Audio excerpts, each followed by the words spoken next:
Bismillahirrahmanirrahim.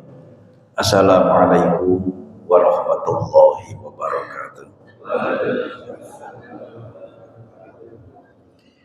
Bismillah, alhamdulillah, wassalatu wassalamu ala rasulillah Sayyidina Muhammad ibn Abdillah wa ala alihi wa ashabihi wa man tabi'ahum bi ihsanin ila yaumil qiyamah. Amma ba'du.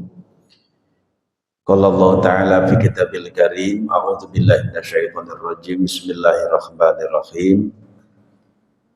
Ya ayyuhalladzina amanu taqullaha wa la tanzur nafsum ma qaddamat lighad wattaqullaha innallaha khabirum bima ta'malun. Wa qala aidan fi ayatil ukhra, qul in kuntum tuhibbunallaha fattabi'uni yuhibbukumullah wa yaghfir lakum dzunubakum wallahu ghafurur rahim. Shadaqallahul azim. Puji syukur kita panjatkan kehadirat Allah Subhanahu wa taala atas segala rahmat, taufik, hidayah, inayah dan berbagai nikmat yang Allah limpahkan kepada kita semua. Semoga kita dijadikan hamba-hamba Allah yang keimanan dan takwanya itu istiqomah sampai akhir hayat kita, dan mudah-mudahan kita jadikan hamba-hamba Allah yang selamat di dunia, di alam kubur dan di akhirat. Amin ya rabbal alamin. Salawat dan salam semoga Allah curahkan keharibaan Nabi Allah Muhammad SAW, keluarga, para sahabat dan para pengikutnya yang konsisten melaksanakan sunnah-sunnahnya. Al-Mukarramun, Al-Muhtaramun, para guru, para kiai, para ustadz, para hujaj, wabil khusus pengurus yayasan dan pengurus DKM Masjid Al-Mukhlisin yang saya muliakan, para sepuh, para penisepuh yang dirahmati Allah Subhanahu wa taala, hadirin wal hadirat. Insyaallah beberapa hari ke depan kita akan memasuki tahun baru di dalam ajaran Islam, di dalam penanggalan Islam. Sekarang kita ada di penghujung tahun 1447 Hijriah, dan nanti tanggal 16 kalau tidak salah itu adalah tanggal 1 Muharram ya. 1 Muharram itu berarti tahun baru dalam penanggalan Hijriah. Nah, di Muharram ini ada beberapa peristiwa yang menurut saya cukup fenomenal, tidak hanya bagi umat Islam saat ini, tapi bagi umat sebelum ini juga adalah peristiwa-peristiwa yang fenomenal. 3 hal yang ingin saya sampaikan pada kesempatan ini. Yang pertama adalah peristiwa yang terjadi di bulan Muharram. Yang kedua, amal ibadah yang harus dan dianjurkan oleh Rasulullah dilakukan di bulan Muharram. Dan yang ketiga, apa itu makna Muharram. Mudah-mudahan 3 ini bisa kita kaji dalam waktu yang relatif singkat. Yang pertama, di bulan Muharram itu ada satu tanggal yang cukup fenomenal, itu tanggal 10. 10 dalam bahasa Arab artinya asyara atau kemudian jadi Asyura. Maka tanggal 10 Muharram disebut dengan Yaumul Asyura, hari ke-10 di bulan Muharram. Nah, orang Jawa sering menyebut bulan Muharram dengan bulan Syuro, diambil dari kata Asyura. Jadi tanggal 10-nya orang jangan ngambil itu ya. Tapi konotasinya ini sering diidentikan dengan sesuatu yang horor.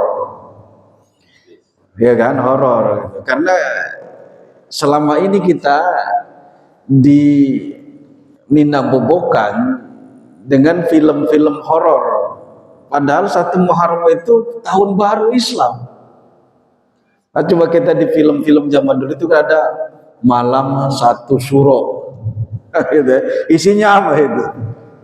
Sesuatu yang menyeramkan. Padahal tidak. Justru itu adalah malam pertama tahun dalam ajaran Islam. Jadi harusnya bukan sesuatu yang menyeramkan, sesuatu yang membahagiakan. Ini kan dibalik akhirnya. Nah, mari kita ubah pola pikir itu. Diubah pola pikir itu bahwa satu Muharram atau orang Jawa boleh menyebut satu Syuro adalah tanggal di mana dimulainya tahun baru Islam. Kira-kira gitu. Nah, Yaum Asyura, hari ke-10 di bulan Muharram. Dulu namanya bukan Muharram. Sebelum Nabi Muhammad diutus, namanya itu Safar Ula. Jadi Safar itu ada dua, ada Safar Ula, ada Safar Tsani. Safar Ula itu yang kemudian diganti oleh Rasulullah namanya Muharram. Muharram gitu. Nah, ada 4 bulan dalam setahun yang Rasulullah, yang Allah muliakan, yang Allah haramkan. 1 bulan Zulqa'dah, 2 bulan Zulhijjah sekarang ini, 3 bulan Muharram, 4 bulan Rajab. Siapa yang beribadah di bulan-bulan ini, maka nilai pahalanya berbeda di bulan-bulan lain. Yaitu kecuali Ramadan. Ramadan itu di atasnya lagi. Maksud saya gini, kalau kita baca Al-Quran 1 huruf di bulan lain selain di bulan 4 ini, kan pahalanya 10 kali lipat. Alif, Lam, Ro, 3 huruf kali 10 jadi 30. Bismillahirrahmanirrahim 19 huruf kali 10 190 pahalanya. Tapi di bulan Muharram, di bulan Zulqa'dah, di bulan Zulhijjah, di bulan Rajab, ini bisa sampai 70 kali lipat. Maka oleh karena itu, di bulan-bulan yang disucikan Allah ini, perbanyaklah ibadah. Ini ya gitu, kalau kita ingin meraih pahala yang melimpah dari Allah. Nah, di 10 Muharram ini, kita mulai dari Nabi pertama, Nabi Adam. Nabi Adam dan Ibunda Hawa itu diciptakan oleh Allah di dalam surga dengan segala fasilitas yang luar biasa. Apapun yang diinginkan tinggal bicara saja, tinggal ngomong saja, datang dengan sendirinya, dilayani oleh para pelayan. Cuma larangannya cuma 1. Jangan dekat-dekat pohon ini. Kata Allah, kamu mau apa saja silahkan di surga ini. Tinggal ngomong saja, semua fasilitas sudah disediakan. Tapi kata Allah, aku larang kamu berdua jangan dekat-dekat pohon ini. Pohon khuldi kan. La taqraba hadhihi syajarah. Kau berdua jangan dekat-dekat pohon ini. Nah, iblis dengar ini. Ini dia. Jadi iblis itu paling tahu bagaimana cara menggoda manusia. Sesuatu yang dilarang kemudian dikemas oleh iblis menjadi sesuatu yang indah. Berapa banyak di antara manusia yang berbondong-bondong berebut berbuat dosa. Kenapa? Karena dosa itu indah, dibungkus oleh iblis dengan kemasan yang menggiurkan, mempesona, yang indah, sehingga orang berbondong-bondong rela antri buat berbuat dosa, bayar pun mau buat dosa. Kita nggak usah tutup mata lah. Coba di beberapa destinasi wisata, baik di dalam negeri atau di luar negeri, ada nggak perbuatan dosa sih? Banyak. Bayar nggak? Bayar. Karena iblis mengemas itu semua. Gitu. Ini jangan dinafikan ya, karena ini realitas fakta dalam di setiap, kecuali destinasi wisata yang religi ya. Destinasi wisata pada umumnya itu kan 3S gitu. Sea itu artinya pantai, laut, ada lagi yang lainnya, yang terakhir yaitu yang maksiat itu bayar, nggak gratis. Tapi orang senang semua, berbondong-bondong, antri bayar untuk berbuat. Inilah iblis, ini jebakan. Nah, Adam juga tahu nih, kata Allah, kamu jangan dekat pohon ini ya. Nah, iblis kata iblis, ini dia nih. Maka oleh iblis dikemas itu larangan menjadi sesuatu yang indah. Tidak hanya mendekat, tapi memanjat. Tidak hanya memanjat, tapi memetik. Tidak hanya memetik, tapi bertubi-tubi itu kesalahannya. Akhirnya oleh Allah dikeluarkan dari surga pada tanggal 10 Muharram. 10 Muharram. Dan kemudian oleh Allah diajarkan bagaimana caranya membersihkan dosa-dosa itu. Maka Allah ajarkan kalimat dalam Al-Quran, Rabbana zolamna anfusana wa illam taghfir lana wa tarhamna lanakunanna minal khasirin. Itulah bertahun-tahun Nabi Adam dan Ibunda Hawa berdoa kepada Allah agar diampuni dosa-dosanya. Setelah sekian lama, Allah pun ampuni dosa-dosanya itu juga pada tanggal 10 Muharram. 10 Muharram dikeluarkan dari surga itu hari Jumat. Jadi Jumat itu hari keramat itu ya. Karena kiamat juga nanti akan terjadi pada hari Jumat. Jadi bumi ini digoncangkan nanti oleh Allah pada hari Jumat. Nah, Nabi Adam dikeluarkan dari surga dan diterima taubatnya juga pada hari Jumat pada tanggal 10 Muharram. Yang kedua, masuk ke Nabi Nuh. Nabi Nuh, umatnya itu kan durhakanya bukan main. Yang pertama kali menciptakan berhala-berhala berbentuk patung, itu umat Nabi Nuh. Kalau umat Nabi Adam dan Nabi Idris, itu kemaksiatannya diantaranya menyembah kuburan yang dipelopori oleh Qabil. Jadi Qabil merasa bersalah telah membunuh adiknya, kemudian dikubur dengan diajarkan oleh burung gagak oleh Allah, dikubur. Setelah dikubur dia menyesal, akhirnya kubur adiknya disembah-sembah. Terus turun-temurun. Jadi kalau sekarang ada manusia-manusia yang suka nyembah kuburan, ini jangan-jangan keturunan Qabil. Itu ya, karena Qabil yang pertama kali.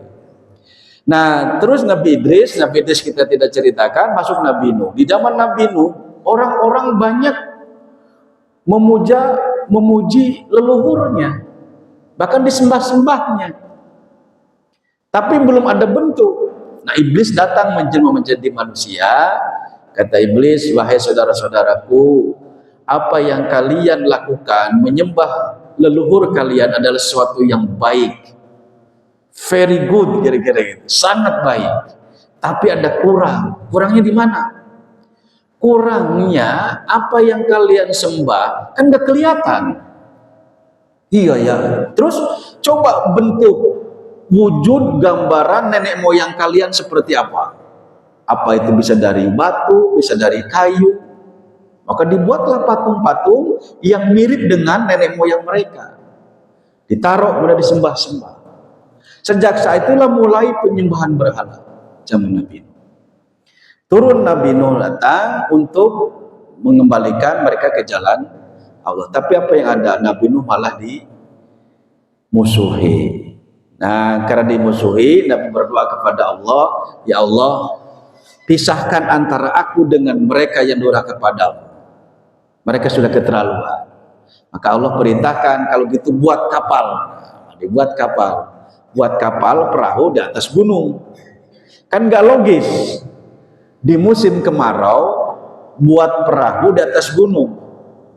Maka orang-orang yang memuji Nabi Nuh menganggap Nabi Nuh sudah gila. Orang kalau mau buat perahu ya pinggir laut, begitu jadi tinggal dorong. Lu bikin perahu kok di atas gunung. Tapi ini perintah Allah. Mereka nggak tahu apa yang terjadi.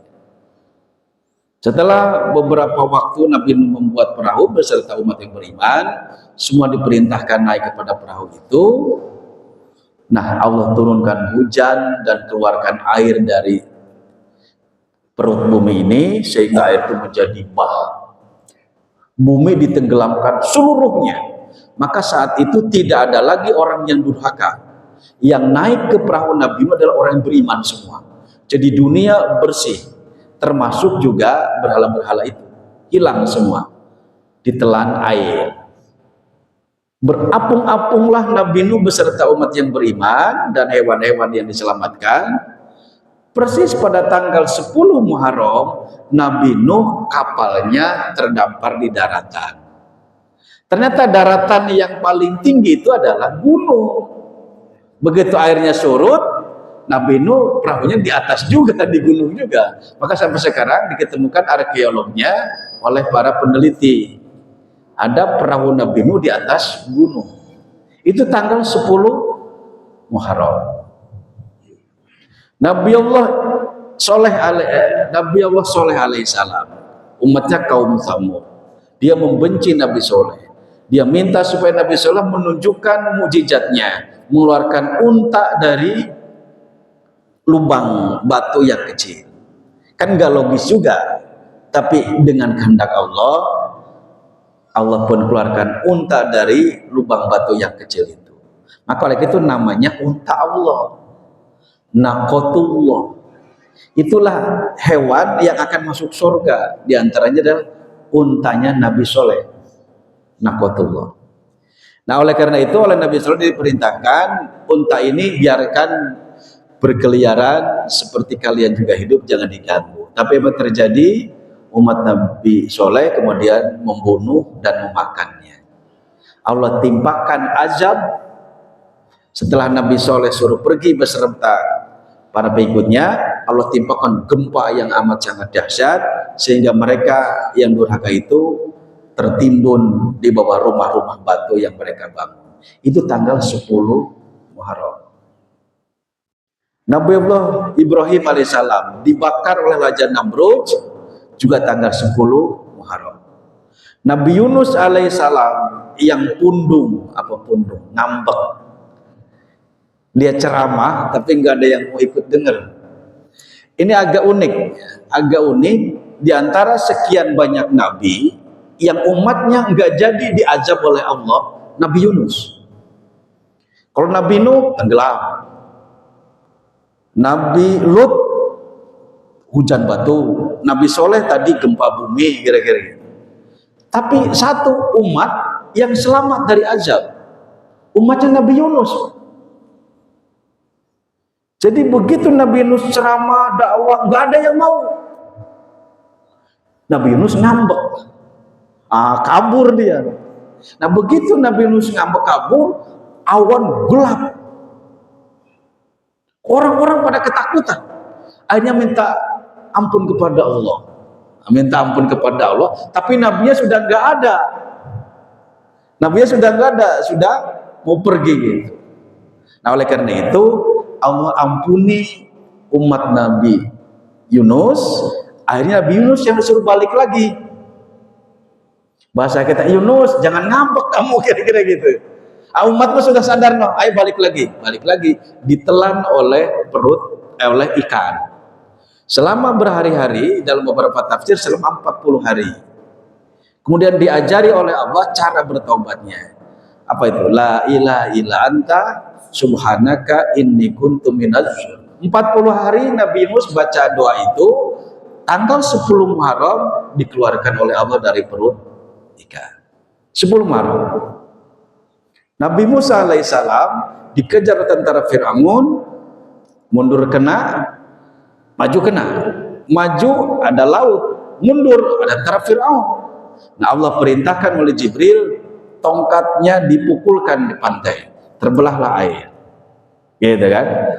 Selamatlah Nabi Musa dengan Bani Israel ke seberangan, sementara tentara Fir'aun masih di tengah-tengah, air rapat lagi. Itu tanggal 10 Muharram. Terakhir Nabi Isa alaihissalam itu punya murid 13 ya, 13 saja. Dalam ajaran Kristen disebut dengan kaum apostel. Kalau bahasa Nabi Muhammad mungkin sahabat itu ya. Sahabat Nabi kan yang populer 4 ya. Abu Bakar, Umar, Utsman dan Ali kan gitu. Tapi sebenarnya yang lainnya banyak. Sahabatnya Nabi Isa itu ada 13 sekaligus muridnya. Tapi di antara yang 13 itu ada yang berkhianat. Karena saat itu Nabi Isa sedang dikejar-kejar akan dibunuh oleh tentara Romawi. Karena dulu Yerusalem, Palestina, Israel itu dulu dijajah oleh Romawi. Maka akan dibunuh Nabi Isa. Di mana siapa yang bisa menunjukkan tempatnya Nabi Isa akan diberikan hadiah. Nah, rupanya ada salah seorang muridnya itu berkhianat. Namanya Yudas. Menyelinap dia keluar dari tempat Nabi Isa, lapor ke kerajaan, saya muridnya Nabi Isa dan saya tahu di mana guru saya sekarang ada. Ayo ikut saya. Tapi saya dapat hadiah kan? Iya. Maka dikirimlah pasukan untuk menangkap Nabi Isa atau membunuhnya. Sudah, sesampai di tempat, kata tentara, di mana kamarnya? Di sebelah sana. Ya kamu harus tunjukkan. Nah, kira-kira gitu. Akhirnya Yudas ini masuk, tapi rupanya Allah berkehendak lain. Nabi Isa diangkat oleh Allah beserta jasadnya. Beserta jasadnya. Maka Nabi Isa sekarang masih hidup, disembunyikan oleh Allah. Sudah, begitu tentara itu masuk, yang ada kan tinggal Yudas. Di Al-Quran Allah katakan, aku serupakan Yudas, murid yang berkhianat kepada gurunya, seperti persis Nabi Isa. Itulah yang ditangkap, itulah yang dibunuh, itulah yang disalib. Itu versi Al-Quran. Itu tanggal 10 Muharram Nabi Isa diselamatkan dari kepungan tentara Romawi. Nah, yang terakhir sekali, tapi ini tidak selamat. Siapa? Cucu Rasulullah, Husain. Husain itu cucu kesayangan Rasul dengan Hasan. Tapi cucu Rasulullah dua-duanya wafat dibunuh. Ini cucu Nabi. Yang ketika Nabi, cucunya masih pada kecil, ketika Nabi sujud, cucunya naik ke punggungnya. Seolah-olah itu kuda-kudaan. Rasul diamkan sujudnya lama supaya cucunya menikmatinya. Tapi setelah dewasa, cucu kesayangan Rasul dua-duanya dibunuh. Yang satu Hasan diracun oleh istrinya, istri mudanya. Sementara Husain dibunuh oleh Yazid bin Muawiyah bin Abu Sufyan. Karena takut saingan politik. Bahkan dia dibunuh, dipenggal lehernya, dicopot dari tubuhnya. Bahkan sebagian dalam riwayat sampai dibuat mainan bola. Maka dulu ada ajaran Syiah di Iran itu mengharamkan main sepak bola. Karena itu simbol dari bagaimana tentara Yazid begitu kejamnya membunuh cucu Rasulullah. Kira-kira gitu. Itu terjadi pada Karbala, tanggal 10 Muharram. Nah, ada kemudian di Indonesia unik ini, 10 Muharram kemudian dijadikan momentum untuk lebaran yatim ya gitu ya. Dari mana ini asalnya gitu. Jadi rupanya satu sisi memang Allah menganjurkan kita menyantuni anak yatim. Bahkan kalau kita tidak menyantuni anak yatim disebut pendusta agama kan gitu. Ara'aital ladzi yukadzibu biddin. Tahukah kalian orang-orang yang mendustakan agama? Allah jelaskan, fadzalikal ladzi yad'ul yatim. Itulah orang-orang yang menterlantarkan, menghardik, tidak peduli anak yatim, pendusta agama. Nah, Rasulullah kemudian menyebutkan orang yang menyantuni anak yatim nanti di surga seperti dua jari ini bersamaku. Sehingga menyantuni anak yatim itu memang tidak ada waktu tertentu, setiap saat. Nah, rupanya barangkali ini dikaitkan dengan ketika Husain dengan para pengikutnya itu dibantai oleh tentara Yazid bin Muawiyah bin Abu Sufyan, itu banyak pengikutnya yang tewas juga, bapak-bapak kan. Maka akhirnya karena bapak-bapak kan punya anak, bapaknya meninggal, anaknya disebut yatim. Maka ketika Syiah sudah kuat, banyak kemudian tanggal 10 Muharram di samping peringatan Karbala juga banyak menyantuni anak yatim. Nah, akhirnya kemudian momentum inilah sampailah ke Indonesia juga, sehingga 10 Muharram dijadikan untuk santunan anak yatim. Ya sebenarnya silakan saja, karena santunan anak yatimnya bagus. Tapi kalau disebut lebaran yatim memang tidak ada tuntunan saya. Itulah yang terjadi di 10 Muharram. Atau itu peristiwa. Yang kedua, amalan apa yang harus dilakukan di bulan Muharram?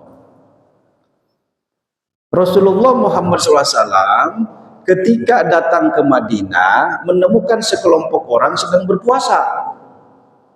Rasul bertanya, kalian berpuasa hari ini? Betul ya Muhammad. Memang kalian umat siapa? Umat Nabi Musa. Apa yang kalian puasai? Kami bersyukur kepada Allah karena Nabi kami beserta nenek moyang kami diselamatkan dari kejaran tentara Fir'aun pada tanggal ini 10 Muharram. Oke. Terus Rasul berangkat lagi bersama sahabatnya menemukan sekelompok orang lagi sedang pada berpuasa juga. Kata Rasulullah, Anda semua berpuasa? Iya. Hari ini iya. Memang ada apa?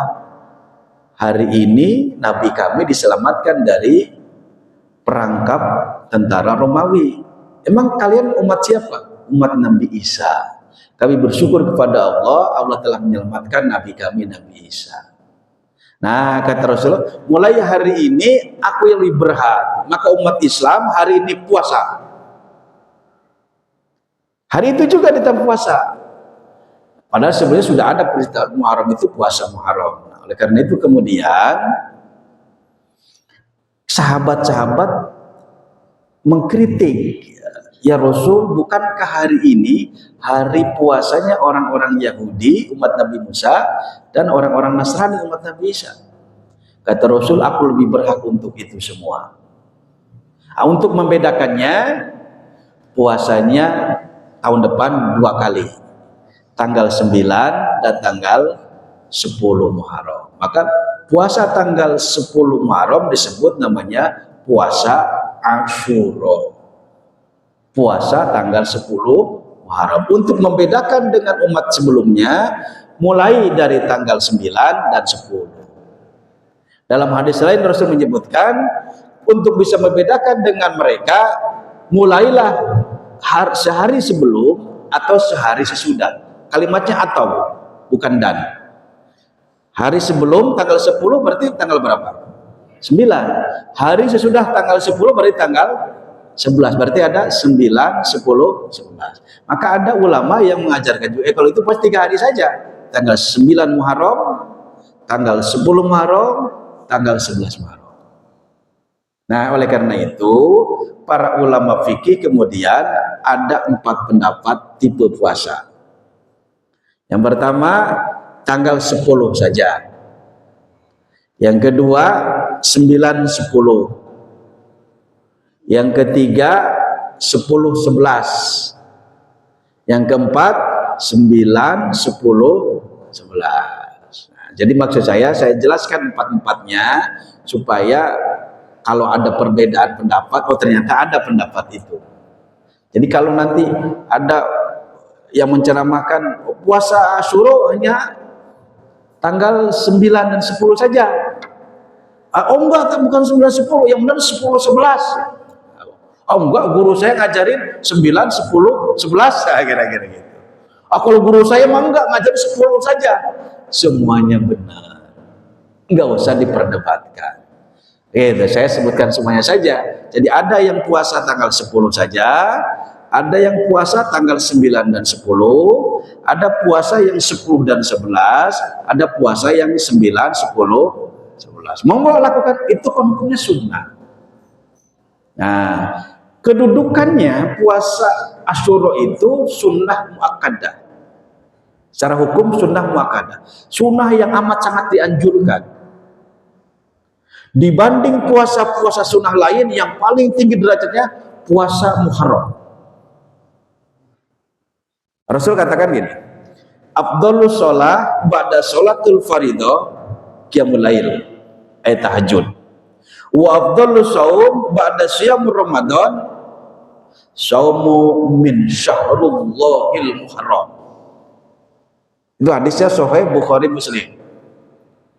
Seutama-utama sholat setelah sholat wajib ada sholat tahajud. Jadi kalau kita rentet beberapa nama sholat sunnah. Ada sholat sunnah rawatib, ada qobliyah ba'diyah, ada sholat sunnah duha, ada sholat sunnah hajat, ada sholat sunnah tasbih, ada sholat sunnah mutlak, ada sholat sunnah wudhu. Di antara sholat sunnah itu yang paling nomor satu rankingnya sholat tahajud. Ada sholat taraweh juga. Ini jangan keliru nih, karena ini kita banyak di YouTube. Kadang-kadang YouTube itu karena dia jualan ya supaya laku. Ternyata yang paling tinggi derajatnya sholat sunnah itu bukan tahajud, tapi apa? Sholat subuh, qobliyah subuh. Itu keliru. Kenapa? Karena pahalanya dalilnya itu man sholat rakaatain qoblal fajri khairum minad dunya wa ma fiha. Siapa yang melaksanakan sholat subuh, qobliyah subuh, pahalanya itu lebih baik daripada dunia dan seisinya. Dunia dan seisinya. Tapi kalau tahajud apa pahalanya? Maqam mahmudan. Al-Quran. Maqam mahmudan itu apa? Surga. Mana yang lebih tinggi derajat surga dengan dunia dan isinya? Dan jangan dibalik ini. Di derajat yang paling tinggi kata Rasulullah itu sholat tahajud. Sholat tahajud. Andaikan harus kita milih ya, andaikan Bapak Ibu di bulan Ramadan, Pak saya pulang kemalaman, kemudian saya tertidur, saya belum sholat taraweh. Kira-kira gitu. Pas bangun sudah mepet. Gitu. Ini pilih sholat taraweh, kalau sholat taraweh kan banyak nih, apa tahajud? Tahajud saja. Gitu kira-kira. Jadi kalau ada pilihan itu ya, kecuali kalau sholat taraweh bisa, tahajud bisa, itu bagus. Tahajud itu yang paling tinggi derajatnya. Kemudian yang kedua, puasa. Afdhalus shaum, seutama-utama puasa ba'da syiyamur Ramadan, setelah puasa wajib puasa Ramadan. Apa itu? Shaumu min syahrillahi Muharram. Itu puasa di bulan Allah, bulan Muharram, itu Asyura. Jadi sebelum puasa Ramadan itu Rasulullah melaksanakan puasa Asyura, dan orang-orang Arab biasa melaksanakan puasa Asyura 10 Muharram itu. Termasuk tadi orang umat Nabi Musa, umat Nabi Isa itu 10 Muharram pada puasa mereka. Jadi derajat yang paling tinggi kan puasa ada puasa Senin Kemis, ada Ayyamul Bid, ada Daud, apalagi Arafah ya. Dan Syawal. Ini kan ada puasa-puasa, ada puasa Syawal, puasa Arafah, puasa Daud, puasa Senin Kemis, Ayyamul Bid. Yang paling tinggi derajatnya adalah puasa Asyura 10 Muharram. Besok, tahun besok, maksud saya bulan ini di tanggal berarti 26 ya, 26 bulan ini, bulan Juni. Ini kan bulan Juni ya. Karena tanggal 16 itu tanggal 1 Muharram, berarti tanggal 10-nya 10 hari tadi tanggal 16. Berarti 26. Itu kalau bisa jangan lewatkan. Pahalanya sama kalau sholat seperti sholat tahajud, kalau puasa ya puasa Asyura. Tadi boleh untuk membedakan tanggal 9 dan 10, boleh 10, 11, atau silakan kalau mau tiga-tiganya 9, 10, 11 mau. Ini namanya kan pilihan, dan insya Allah dapat pahala puasa. Nah itulah amalan yang dilakukan di bulan Muharram. Selain puasa, semuanya lakukan. Karena tadi pahalanya kan dilipat gandakan sampai 70 kali lipat lebih. Perbanyak baca Al-Quran, perbanyak zikir, perbanyak sholat sunnah, perbanyak sedekah, perbanyak apalagi ibadah-ibadah lain di bulan Muharram ini. Nah yang terakhir, yang ketiga, apa itu makna Muharram? Secara harfiah itu kan ada 4 huruf ya, ada mim, ha, ro, mim kan? Muharram. Dari 4 ini sebenarnya ini bisa mengandung makna yang sangat dalam. Muharram itu kan bulan pertama di tahun baru Islam. Zulhijjah bulan terakhir di dalam tahun Islam. Apa yang dilakukan di bulan akhir dan bulan awal pergantian tahun dalam Islam? Muharram, mim yang pertama simbol dari kata muhasabatul nafsi. Muhasabah. Muhasabah itu apa sih? Menilai, mengintrospeksi diri, mawas diri, menilai diri kita. Quran surat Al-Hasyr ayat ke-18 Allah firmankan itu. A'udzubillahi minasyaitonirrajim. Ya ayyuhalladzina amanu taqullaha wal tanzur nafsun ma qaddamat lighad. Wattaqullaha innallaha khabirum bima ta'malun. Wahai orang-orang yang beriman, bertakwalah kepada Allah dan hendaklah setiap diri kalian mengintrospeksi diri kalian masing-masing. Melihat apa yang sudah dilakukan di tahun-tahun yang lalu, waktu-waktu yang lalu. Kemudian perbaiki untuk menjadi bekal di masa datang. Takutlah kepada Allah, karena sesungguhnya Allah Maha melihat, Maha teliti apa yang kamu lakukan. Perintah Allah, kita diperintahkan untuk melihat, memperhatikan, mengevaluasi perbuatan-perbuatan apa yang sudah kita lakukan di tahun ini. Ini kan di akhir tahun nih. Nanya sendiri kita masing-masing saja. Ya Allah, tahun 1447 ini ternyata saya seringan baca WA-nya ketimbang baca Quran-nya. Nah, gitu kan? Nah, ini yang ngerasa saja lah. Yang nggak ngerasa nggak usah. Nah, kalau merasa, saya seringan baca WA, baca Al-Quran masih sekali saja. Mari kita perbaiki. Mulai WA-nya kurangi, Al-Qurannya diperbanyak. Ya Allah, ternyata kalau malam saya sering bangun, tapi bukan untuk tahajud, buat pipis doang, kira-kira gitu ya. Mulai atau nonton bola bagi kaum bapak-bapak biasanya, atau nonton drama Korea barangkali bagi ibu-ibu biasa. Nah, tidak dilarang dalam Islam nonton bola, tapi jangan sampai kemudian menghabiskan porsi untuk ibadah. Mulai tahun ini ya Allah saya ingin perbanyak tahajudnya. Itu yang dimaksud. Itu introspeksi. Seringan sedekahnya atau seringan shoppingnya? Seringan belanja untuk dunia atau seringan belanja untuk akhiratnya? Wah ternyata buat shopping mah banyak banget, tapi buat akhirat sedikit. Mulai diimbangkan. Kenapa kalau kita berani buat shopping, buat sedekah tidak berani? Dua-duanya boleh? Boleh. Kan shopping juga penting. Apalagi bagi ibu-ibu zaman dulu. Ibu sekarang mah enggak lah. Enggak beda itu.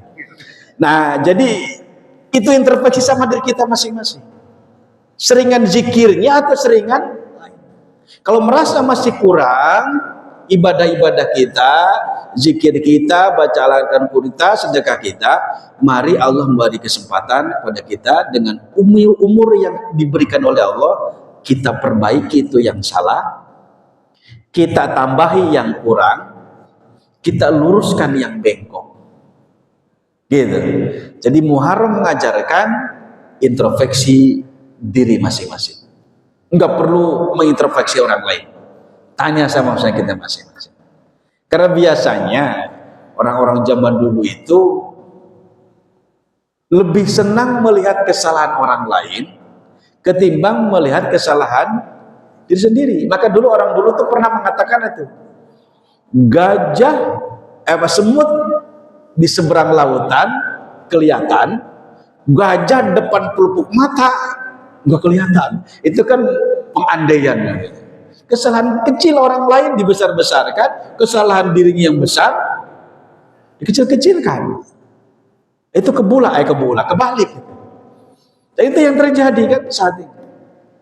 Bagaimana belum pakai menggunakan WA, menggunakan Instagram, menggunakan TikTok untuk menyalahkan orang lain. Padahal kesalahan dirinya juga masih banyak. Islam mengajarkan, tengok kesalahanmu, perbaiki kalau ada yang salah, minta ampun kepada Allah, perbanyak istighfar, kan gitu. Yang kedua, huruf H. H Ha simbol dari kata al-hasanah. Hasanah itu kalau kita lihat dalam kamus bahasa Arab artinya baik. Sama dengan toyib, artinya juga baik. Tapi bukan toyib bang toyib yang gak pulang 3 kali lebaran, 3 kali puasa itu ya. Jadi toyib itu artinya baik, hasanah baik, soleh juga baik, khair juga artinya baik. Tapi kata hasanah di dalam Quran surat Al-Baqarah 201 yang sering dikenal dengan kita doa sapu jagat, itu maknanya tidak hanya baik, sejahtera, selamat, makmur, sentosa, harmonis, sehat walafiat. Itu makna hasanah. Pertanyaannya, apa hubungan antara kebaikan dengan yang tadi disebutkan? Kebahagiaan, kemakmuran, kesejahteraan. Bahasa kitanya, kalau kita ingin hidup sejahtera, makmur, sentosa, damai dan seterusnya, perbanyaklah berbuat kebaikan. Pasti hasilnya baik. Pasti hasilnya membahagiakan. Kenapa para petani disebut dalam bahasa Arab itu falah? Falah itu artinya dalam bahasa lainnya selain petani itu bahagia. Muflihun, orang-orang yang berbahagia. Maka muadzin setiap kali azan memanggil kita untuk bahagia, untuk menang. Hayya 'alal falah. Mari kita menuju kemenangan, menuju kebahagiaan. Kenapa petani disebut falah? Karena petani dia menanam. Menanam susah payah, hasilnya apa nanti? Panen. Itulah bahagia. Kita di dunia ini nanam kebaikan. Sholat 5 waktu kita lakukan, sedekah kita tunaikan, baca Al-Quran kita rajin, sholat sunnah kita rajin, silaturahim rajin, kira-kira gitu. Pokoknya yang baik-baik lah. Insya Allah nanti metiknya baik. Jadi hasanah itu artinya kebaikan yang akan melahirkan kebahagiaan. Maka setelah kita tadi mengintrospeksi, kemudian perbanyak berbuat kebaikan. Al-hasanah. Yang ketiga, huruf ro. Ro simbol dari kata radhiyallah. Mengharap ridho Allah. Mengharap ridho Allah. Jadi dalam melakukan kebaikan-kebaikan itu motifnya hanya Allah, bukan yang lain. Kemarin kita sudah kurban. Kurbannya karena siapa? Karena Allah. Gitu. Kemarin sebelumnya kita Idul Fitri ada zakat fitrah, ada zakat mal. Untuk siapa? Karena Allah. Jadi semua karena Allah. Ridho Allah. Karena yang memasukkan kita ke dalam surga itu karena mengharap ridho Allah. Quran surat Al-Bayyinah ayat ke-7 dan 8. Lalu kata ketiga, orang-orang yang beriman dan berbuat kebaikan, innalladzina amanu wa amilus sholihat ulaika hum khairul bariyah. Mereka adalah sebaik-baik makhluk. Balasannya apa ya Allah? Jazaohum 'inda rabbihim jannatu 'adn. Surga balasannya. Radhiyallahu anhum. Allah ridho. Nah, Allah ridho kepada mereka sehingga Allah masuk dalam surga. Wa radu anhu. Mereka pun senang, bahagia mendapat balasan yang mulia di sisi Allah. Jadi ridho Allah yang kita cari. Apapun kita beraktivitas, ridho Allah yang kita cari. Bukan ridho manusia. Ya syukurlah manusia ridho, Allah ridho, itu alhamdulillah. Tapi artinya yang pertama kali dikejar itu bukan supaya disebut apa. Sebagai ilustrasi gini. Di suatu kampung ada 2 profesi yang menonjol. 1 pedagang daging, 2 penjahit. Yang lain juga ada. Tapi pedagang daging dan penjahit ini sering dibanding-bandingkan oleh masyarakat di situ. Pedagang daging setiap hari Jumat setelah asar dia bagikan daging itu keliling. Nih ada daging sekilo. Baik sekali. Kemudian orang berasumsi, wah, tukang daging ini dermawan sekali. Tapi kemudian yang lain suka melihat ada orang antri bawa jahitan, tapi orang tukang jahit nggak pernah sedekah, sehingga orang membenci tukang jahit. Sampai ada yang ngomel-ngomel, kamu di penjahit pelit amat sih, mau lihat tukang daging. Tiap hari Jumat dia sedekah daging. Tukang jahit tersenyum saja. Kamu kan banyak nih pelanggannya, pasti untungnya banyak, sedekah kek. Tukang jahit tidak bicara apa-apa, hanya tersenyum.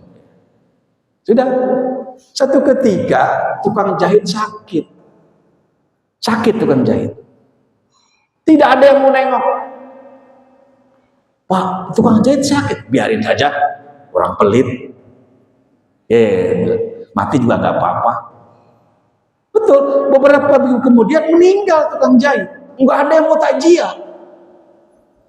Akhirnya pedagang daging sambil nangis, dia umumkan di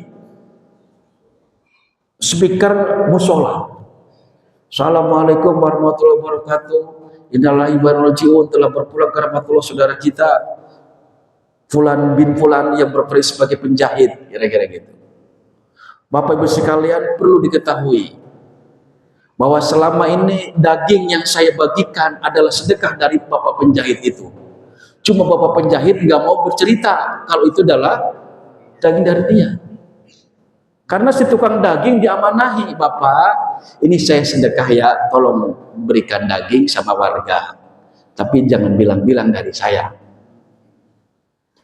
Mendengar itu semua orang menangis, mendatangi tukang jahit yang sudah meninggal. Berarti selama ini mereka berasumsi buruk. Radhiyallah. Karena yang diharap oleh si penjahit itu adalah ridho Allah. Gitu. Yang terakhir mim lagi. Jadi mim terakhir mim. Mim pertama muhasabatul nafsi, mengintrospeksi diri.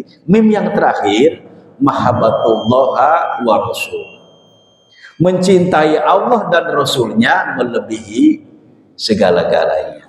Quran surat Ali Imran ayat 31. A'udzubillahi minasyaitonir rajim. Qul in kuntum tuhibbunallaha fattabi'uni yuhibbukumullah wa yaghfir lakum dzunubakum wallahu ghafurur rahim. Katakan Muhammad kepada mereka umatmu, jika mereka ingin dicintai oleh Allah, ikutilah ajaranku. Ajaran Allah yang dibawa oleh Nabi Muhammad. Apa ajaran Allah yang dibawa Muhammad? Perintah sholat 5 waktu, tambah dengan sholat sunnahnya. Perintah puasa Ramadan, tambah dengan sunnahnya. Perintah zakat, infak, sedekah dan wakaf. Perintah haji dan umroh. Perintah zikir. Perintah baca Al-Quran. Selama mereka mengikuti ajaran yang disampaikan oleh Nabi Muhammad, karena itu ajaranku, apa kata Allah? Yuhibbukumullah.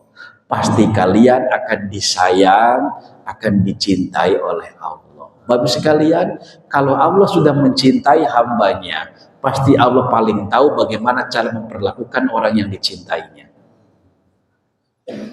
Kenapa orang-orang dulu doanya begitu mustajabah?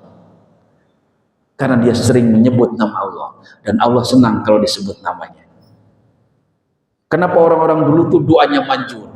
Karena dia senang membaca ayat-ayat Allah. Kira-kira kalau ayat Allah dibaca, Allah senang nggak? Senang. Kalau Allah senang, pasti orang ini akan dimuliakan oleh Allah. Kan sederhana saja rumusnya. Jadi kalau kita mencintai Allah dan Rasulnya, pasti Allah dan Rasulnya akan mencintai kita. Itu kan hubungan kausaliti itu. Kita berbuat baik akan dikasih baik, kita berbuat buruk dibalas juga buruk, kan seperti itu. Itu rumusnya yang sudah kita pun agama apapun pasti itu. Oleh karena itu kalau kita yang dicintai Allah, ikuti ajaran Allah dan Rasulullah, pasti Allah akan mencintai. Yuhibbukumullah. Tidak hanya itu, wa yaghfir lakum dzunubakum wallahu ghafurur rahim. Allah akan ampuni semua dosa-dosa kalian.